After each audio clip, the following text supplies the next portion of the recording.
everybody, and welcome to Taking Control, the ADHD podcast on rashpixel.fm. I'm Pete Wright, and I'm here, as always, with Nikki Kinzer. Hello, Nikki. Well, hello, Pete Wright. How are you? I'm doing so well, Nikki. We're talking all about women and ADHD today.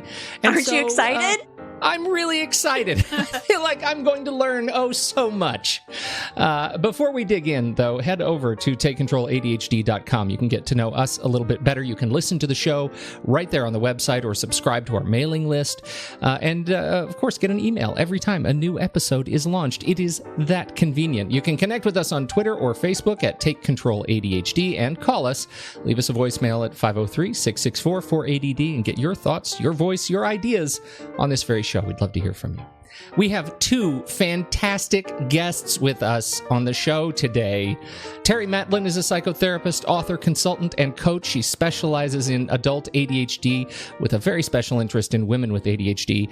And Linda Rogley is an award-winning author and founder of the AD Diva Network, supporting women who are 40 and better. I love that. Mm-hmm. Together, these fantastic women founded the ADHD Women's Palooza, and they are here today to share their insights and experience supporting women with ADHD. Terry, Linda, welcome to the ADHD podcast. Thank you so much. All right, there it is. Now I'm done. I get to shut up. You're now, done. Nikki. It's all you. No, you can chime in anytime you want, Pete. All right. We love your insights. Well, ladies, thank you so much for being here with us today. We appreciate it. And I'm honored personally to be part of this Palooza. And I'm so thankful that you guys asked me to be a part of it because it is a wonderful thing.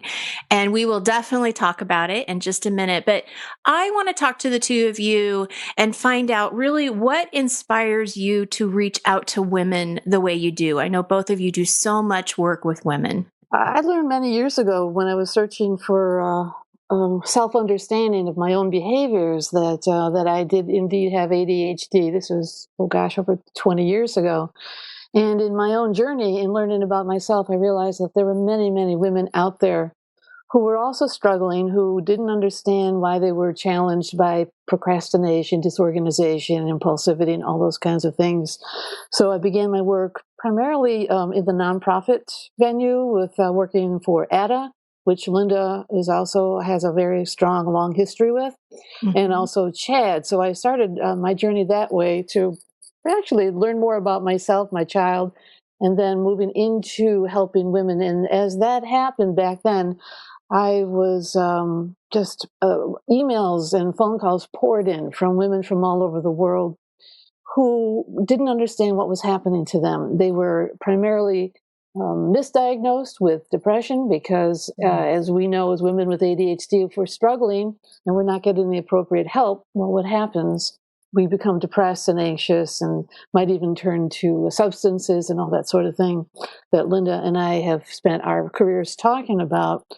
So anyway, I just felt that it was my mission to broaden my work. My background is working with in psychotherapy with, that's another whole story, but I chose my focus to turn to women with ADHD because I saw the need. And what I really saw was how women's lives changed so drastically for the better once they got the appropriate evaluation, diagnosis, and treatment. So that just really did it for me, that this would be my life's work. I broadened that to what we're talking about today, the Women's ADHD Palooza that Linda and I have been putting on. This is our second year, which is another step forward to pulling women in who have been missed all these years. We know that there's over 5 million women with ADHD in the U.S. alone, and the great majority of them have been either missed completely, misdiagnosed, untreated, improperly treated. So that's kind of where I'm coming from. Well, and I just have to say, I love that statement where you were saying it can get better. And I think that a lot of women, I know clients that I work with, they don't see that. They don't necessarily feel like it's ever going to get better. So I love that message of giving them that hope that with the right support around you, it will get better. I have to know, how did we miss 5 million women who are misdiagnosed or undiagnosed with ADHD? I mean, it feels like there's that sort of buries the lead in helping so many people to figure out how to live, whole lives. We're missed because the professionals in the field are not informed, they're not educated. People who go into medicine, who become physicians, from what I've heard, there's, if anything, or possibly nothing, very little training in ADHD. So we're stuck with professionals, and that's part of my mission too, is to educate, bring awareness to the professionals in this world who work with people in the mental health, educational areas, that this is something that's extremely important for them to know, because without them understanding how do women get the proper diagnosis and treatment. This is Linda, but I just want to add on to that, because I know Terry and I have talked about this many times, that another reason that women are missed so often is that ADHD is often seen as that jumpy little boy syndrome. So the kiddo who can't sit still and so forth and so on. And people were not trained to look for what we now know as inattentive ADHD, which is more that creamy, dreamy, staring out the window, being distracted by your own thoughts. And a lot of little girls don't cause any trouble in the classroom. A lot of times teachers don't even know that there's anything, quote, wrong, unquote, until the end of the year. And all of a sudden report cards come out and they've not been paying attention at all. So that's another one of those kind of misconceptions about ADHD, which we are really trying to change, because women come in all kinds of ADHD. Inattentive, a little hyperactive, but mostly a combined type, which is a nice blend of those two things, the dreamy, creamy, and the kind of, oh yeah, I'm going to get a lot done today, and I'm running around like a crazy person with his head cut off. And I have more of that than Terry does, so we're a nice blend too. Yeah, That's right. That's right. Yeah. ADHD really, especially for women with the inattentive type of people with ADHD, it's seen as an invisible disability. A lot of us don't like to use the word disability, but there are pros and cons for that I won't get into. But not only is it sort of an invisible situation, it's hard to pick up for a lot of professionals. And women with ADHD who are undiagnosed, and even those who might be newly diagnosed, are filled with shame. So these are women who are reluctant to possibly go and get help because they don't want to open up and say, I might look very together, but my inner life, my house, my bathroom, my bedroom, my kids, our lives are a mess. Well, and I can't tell you how many times I've heard my women clients say that they feel like they're a fraud because of exactly what you just explained. The outside world sees something, but inside they're not feeling that way at all. And then they feel like they're being fraudulent, which is not obviously a very good cycle to get into with the shame and all that. And I have to just mention, I have a college student, because I work with college students as well. And I have a college student who I just worked with this last week, who's a young woman. And we were talking about special accommodations. And I'm just started working with her. So I didn't know if she had any. And I asked her if she had talked to the department, for these special accommodations. And she said, no, I didn't think I needed them, or, I thought it was too late, whatever reason she had. And I really encouraged her to check it out, because even if she didn't feel like she needed it now, she may need that support in a year or at the end of the term when she's doing finals or whatever. So I do think you're right, trying to give them the opportunity to know where to get help, and that it's okay to get help, that this is a positive thing. Work with it, not against it. I think it's a great point of view. Another piece to this is that a lot of women see themselves as having some type of a flaw, like a character flaw, a character disorder, because they'll say to themselves or to others, well, how is it that I can get 2 college degrees and I have a wonderful husband and 2 kids who are doing well in school? What is wrong with me? How can I possibly have ADHD if in some areas of my life I'm doing very well? But then when you look in the kitchen and you see that there's pots and pans all over and clutter and food decaying and all that sort of thing, it becomes apparent that there's really a struggle going on. So I'm curious actually, before I ask this question, Linda, I'd like to get your perspective of what inspired you to work with women and ADHD. Well, like Terry, it was my own diagnosis, which was kind of one of those fluke kind of things. I had the same misconceptions about ADHD that a lot of other people did and still do, actually. And when we were in marriage counseling, and when my counselor said something to me about, has you ever considered you might have ADD? I literally laughed at him because, are you kidding? Of course I don't have ADD. As Terry said, I have a happy household. I have a husband. I have my own business. I've graduated from college. Now, it took me 3 tries to graduate from college, but we wouldn't talk about that much. However, when I found out I had ADHD, it was denial and then acceptance, denial and acceptance. And finally I realized, you know what? This is going to be with me the rest of my life. ADHD is often genetic. So when I look at my own family, I can see it in my mom. I can see it in my dad. They are still completely in denial. And my dad's gone now, unfortunately, but they don't want to hear anything that might be wrong with their brain. But when I looked into when I found out I had ADHD, there were literally 2 books about women's ADHD. One of them was Sarah Solden's book about ADHD women, and the other one was Terry's book about survival skills for ADHD women. That was it. Yeah. And when I read about ADHD, there was so much pathology. It was, you're going to have more car accidents, you're going to have unplanned pregnancies, you're going to have substance abuse, you're going to all these things that are so terrible. It's like, oh my God, what am I going to do? Slip my wrists or something because I have ADHD. Finally, what I realized, you know what? It's just ADHD. It's not a death sentence. It's just part of who I am. And I'm not defined by it, but I craved talking to other women whom surely someone else is out there.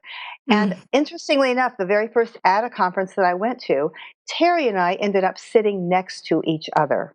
So that's how I met Terry. Was actually, and I didn't know who she was, and I didn't know she was like a big important person in the ADD world. And she's been so kind to me for so many years, and now I'm so excited to be doing collaborations with her. But what I realized even then is that I wanted to talk to other women about this, and I was diagnosed at perimenopause, which is a very prime time because hormonal changes happen then, and when estrogen goes away, ADD symptoms come in like a freight train. So that is so interesting. Yeah, a lot of women get diagnosed. And the only other time our estrogen fluctuates that much is at puberty. And that's why a lot of girls are diagnosed at puberty. Boys are usually diagnosed earlier because they have more of the symptoms.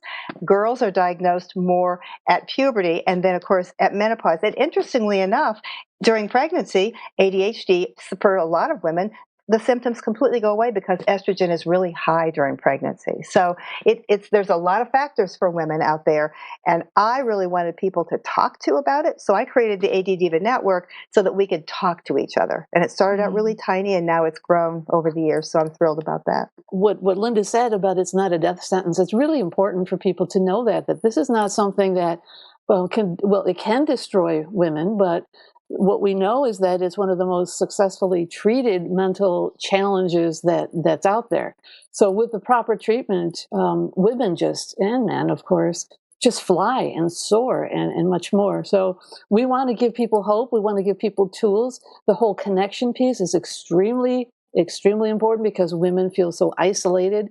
A lot of them aren't in large cities where there might be support groups, but even in large cities, there's that sense of isolation, that shame, wanting to hide our problems, our challenges. And so Linda and I have been working together on these projects, and it's been a joy to work with Linda because we're both on the same page. And we want to have these resources through Linda's work, her individual work, my individual work at ADD Consults. It's a way for women to get together and say, hey, I'm not the only one that burns dinner every night. Well, and women we thrive on that connection with other women. I mean, I think that is just something that they desperately need with ADHD or without ADHD. Women like to talk. We like to share our stories. We want to hear about other people's stories. And so what a wonderful way to do that. Now, I have another question because we do have one man here in our conversation, Pete Wright. He's over there somewhere. I'm still here. Yeah. But I'm curious what you guys think about how does ADHD impact women differently than men? And I just have to open that question because you just described my own diagnosis in marriage counseling, the exact same story. Really? I thought I was alone. Yeah. Oh, no. Yeah. See, isolation happens for men too, though. You see, that really is true. And I think mentioning the hormones, obviously that's a huge difference because women have that hormonal influence month after month after month, and ADD symptoms often get worse month after month after month, which is often a cause for adjusting medication if a woman decides to take medication. But I will tell you that differences tend to mitigate the older we get. So there may be a wider difference in how boys and girls present, especially if a boy is hyperactive and a hyperactive little girl is a chatty Cathy. She's talking all the time. She's talking to her friends and she's leaning over in class. She's not, stomping around the classroom with her desk on her head. That's what some little boys will do. Right. And they're generally not being sent to the principal's office. So, and also little girls, there's a little more tolerance for boys being boys. But when little girls are asked to sit quietly and they're inattentive ADHD, they're going to be missed completely. So as we get older, though, men and women's symptoms kind of get ease, they kind of reach this middle point, this middle ground, if you will. So a lot of impulsivity symptoms kind of go underground. What's interesting to me is that even though we call it inattentive ADHD, it's far from being inattentive. We're paying attention to all kinds of things, just not the right things all the time. I like to think of it as reattentive. There you go. There you go. Engaging on something different. And paying attention to our own thoughts. So our interior lives are rich, very rich, because we are thinking all these different thoughts. They're like ping, ping, ping, ping, ping, pinball kind of things going on. Whether you're hyperactive physically or whether you're inattentive, your brain is going a million miles a minute. So I have actually described symptoms that for women who are over 40, over 50, over 60, and I've had men say to me, but that's exactly how I feel too. So I don't think there's so much difference the older we get. That's my opinion. I'd like to add to that, and this is coming from the work of Sari Solden, whom we've mentioned earlier, her book, Women with Attention Deficit Disorder, which really opened the door to understanding this whole thing for women. But she talks about societal expectations from the time we're young girls. We're taught that we are the caregivers, that we take on taking care of children, of partners, spouses. We put together our social lives. We put together holidays, and we plan birthdays. And also, when you add all of these things together, in addition to many of us working full-time jobs, it can be an explosion. So what happens is that women feel like they can't live up to these expectations that they were taught from, as young girls, that you're supposed to be able to do it all and do it all well. And what we tend to do is we start comparing ourselves to our sisters, our mothers, our neighbors, our girlfriends, that they're able to, pull this stuff off without any sweat, and us with ADHD struggle, and again the self-esteem just blows us away because we just don't feel like we can measure up. Again, all internal thoughts, how we see ourselves and comparing ourselves to others. So it goes all the way back to early childhood for a girl, and I think that kind of changes, or makes it a little bit different than the men with ADHD in their struggles, which I think, it is just a little bit different, in my opinion. That struggle and that shame and that kind of pushing ourselves underground often leads women to end up with depression. I was diagnosed with depression long before I was diagnosed with ADHD. And who knows which came first, but there are lots of additional kind of what I call sidecar things that come along with a diagnosis of ADHD. It can be bipolar, it can be depression, it can be OCD, it can be a range of things, but often women suffer from depression. But I know that men do too. I run a support group here for men and women, and I've heard many men struggle with depression as well. So again, there are differences and there are similarities. Mm-hmm. Well, and different pressures. I mean, because if you look at the man's, I learned this from Brene Brown. She talks a lot about shame and vulnerability and the pressure that women put on, exactly what Terry was saying, and having to do it all and feeling like they should be doing it this certain way. And of course, comparing themselves to some expectation. And then men also carry the pressure of making sure they're providing, income wise for many men, and, are they doing everything that they're supposed to do in their role? And so, yeah, you can kind of see it both ways.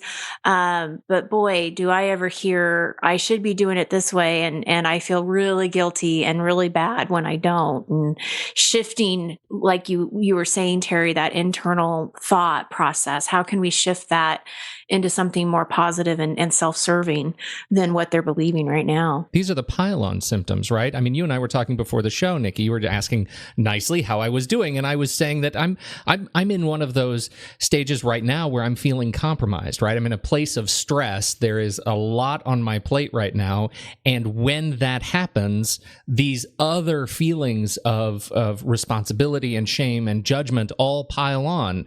And I don't actually remember the feeling before I knew about ADHD, but I know now that one of my instinctive sort of gut responses is, well, it's just hopeless because ADHD. When I'm stressed, that sort of irrationality creeps in, and so that's something. I don't know if that's that's necessarily a male-female thing, but it certainly sounds like that's the kind of cascade that if you don't have systems and sort of living systems and self-care tools to fall back on, that can really collapse. Absolutely. Absolutely. So I want to talk about the ADHD Women's Palooza, because I have a feeling from your success from last year that this year is going to be even bigger and better. And it's such a great resource for women. So please take some time to tell us about it. How did it come up? Share your stories. But we literally, and we've talked a lot about why this is needed. We need that connection. And the first step toward really working with ADHD is understanding it, having an awareness of it. I know, as I say, when I was diagnosed, I said, oh, that's me. And then I immediately said, so what? I'm fine. I don't have to do anything. And then it was back and forth, back and forth. And there are a lot of other women just like me. But I, for years, had wanted to have a live conference and big deal. I was going to have it in São Paulo, Brazil. I had my vision board and everything. And typical to ADHD, my issue is lack of follow through. We have trouble executing our jillion of brilliant ideas. We have more ideas than you can probably shake. Sands in the storm. I mean, we have ideas. That's something. So those ideas don't always come to fruition. But when Terry and I realized that we both shared that vision, we realized that there was a place to do this. And rather than invite women to travel, which is often cost prohibitive, have something online and offer it completely free. So all of our sessions in real time are absolutely free. And we have 36 speakers. So Terry, I may have jumped the gun, but fill in the blanks that I missed. Well, no, I think it was fascinating that, Linda and I had met a number of times at conferences, and we would call each other on occasion to talk about some collaborative work. And then this kind of popped out, and I said, I've always wanted to do this in real life. And Linda said, well, gosh, so did I. So it just came together instantly that we would take this not on the road so much, but online, so that anybody, and this is what was really important for both Linda and for me, was that anybody with a computer or a phone would be able to connect with thousands of women online, not only with each other, but to hear the top ADHD experts in the world talk about all kinds of different situations that women with ADHD face. So it came to fruition last year when we did our own, our very first one, that this is what people want. This is what women need. So I can only speak for myself, but I think Linda would agree that this is probably one of the most exciting ventures that I've produced or co-produced, because it is what I've dreamed of for many years and what I've tried to do in other ways. I've different things going on online, but in partnering with Linda and pulling in these top speakers, getting you get the people who are coming to this next month. We'll be getting the most up-to-date information, up-to-date research, up-to-date ways of dealing with ADHD, things that we've never heard before until February when we go online. So it's my dream come true that we can now pull women together from all over the world, because I get bombarded with emails from women, help me. I need help. I need connection. I need information. La, la, la, la, la. Last year when we did this, we were astonished, absolutely astonished, that when we asked someone to participate, they all said yes. The cream of the crop names. I mean, people that you mean he's actually taking my phone call? It's that kind of awe and shock and all kind of thing. And this year, we wanted to be sure that we didn't just have a repeat of what we did last year, because what we've actually created is almost an encyclopedia of women's information about ADHD. So this year we have all new content. We're not doing the same old thing we did last year. We're adding to it. We're doing a deeper dive. So this is almost Palooza Part 2, and the 2 years together will just be a compendium of information that I don't think you're going to find anywhere else in one place. You can find pieces here and there, but doing research on the internet, you may find the same information over and over and over again. You know how a lot of people on the internet will just kind of copy and paste from somebody else's website? That's not what this is. This is real stuff. And the other piece of it is it's not lecture. We are spending time in conversation with these experts. So it's not rigid and PowerPoint. It's very conversational. It's very easy, which for me as an ADHD woman is much easier to kind of dig into, to kind of get my arms around, if you will. And to add to Linda, this may sound like name dropping, but these are really the top people in the field. So I'm talking about Sari Sullivan will be talking with us. Dr. Ned Hallwell, who he was one of the first to blow open the doors on what is adult ADHD. We have Dr. Russell Barkley, a scientist, who's highly recognized, and we have Dr. Ellen Littman. We have Dr. Tom Brown. I mean, this is just a handful of some of the big names that are coming in, including our friend here, Miss Nikki.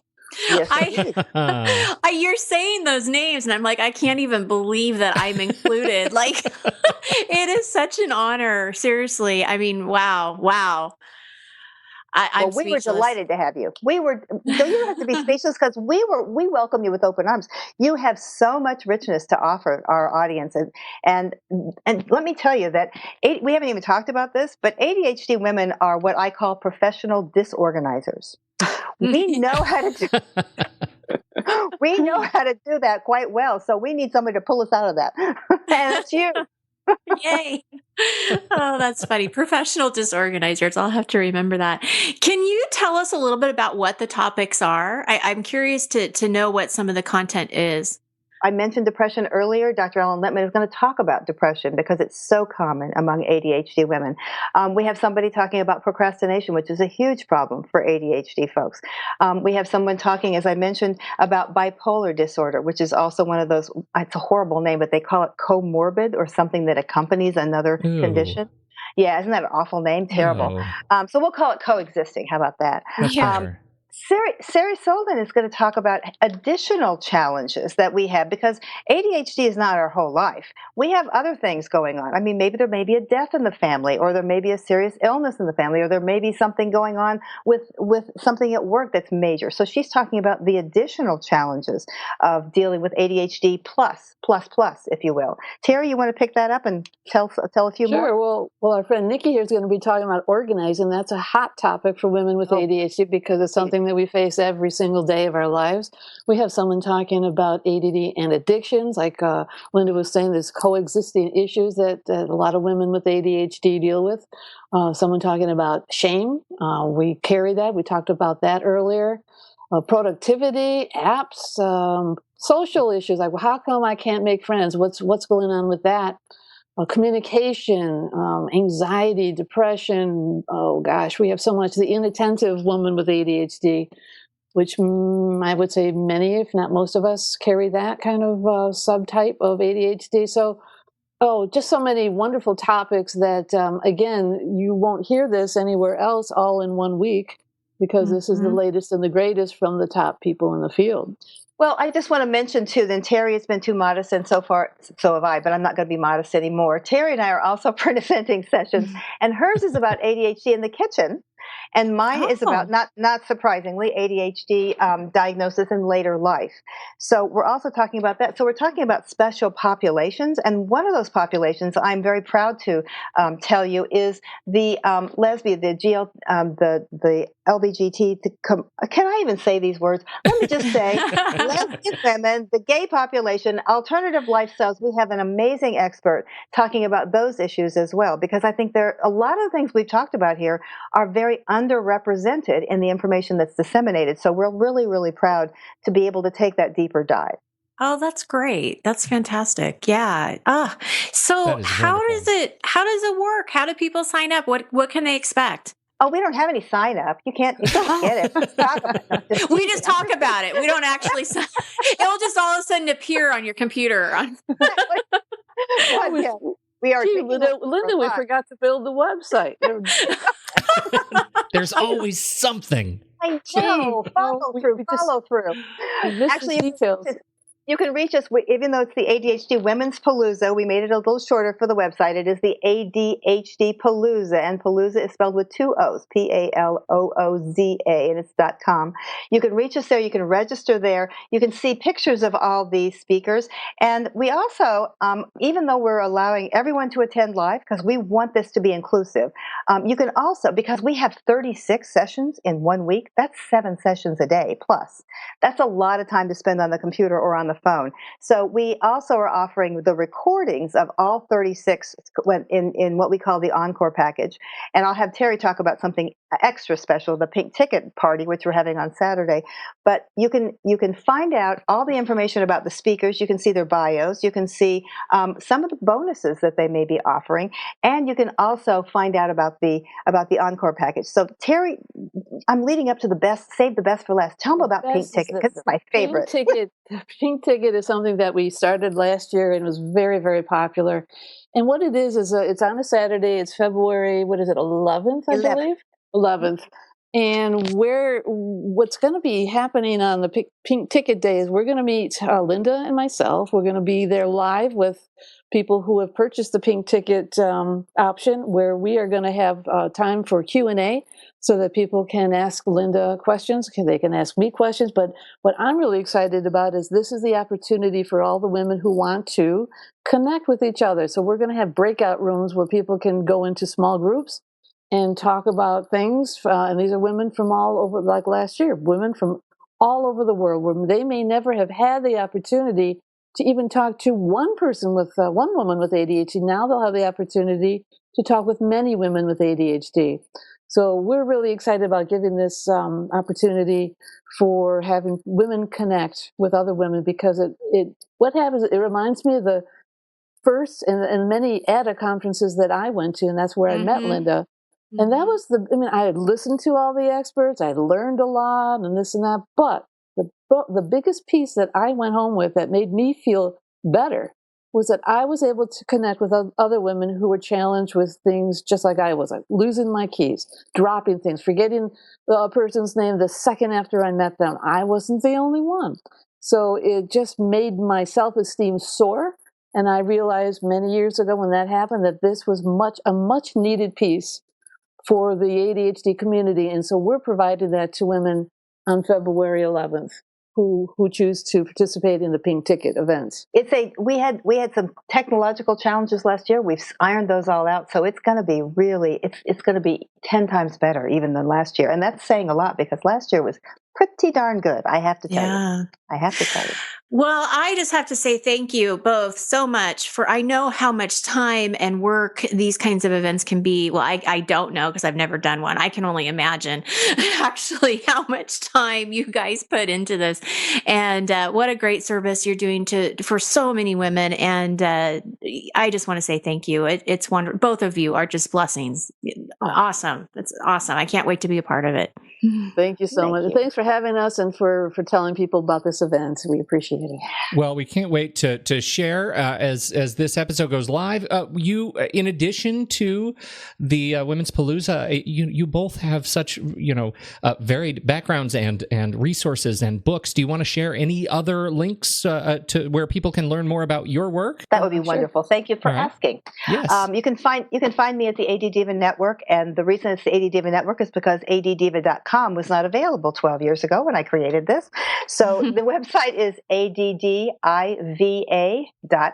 N-E-T. And I also do lots of women's retreats. So you can also find my retreats at ADDivaretreats, plural.com.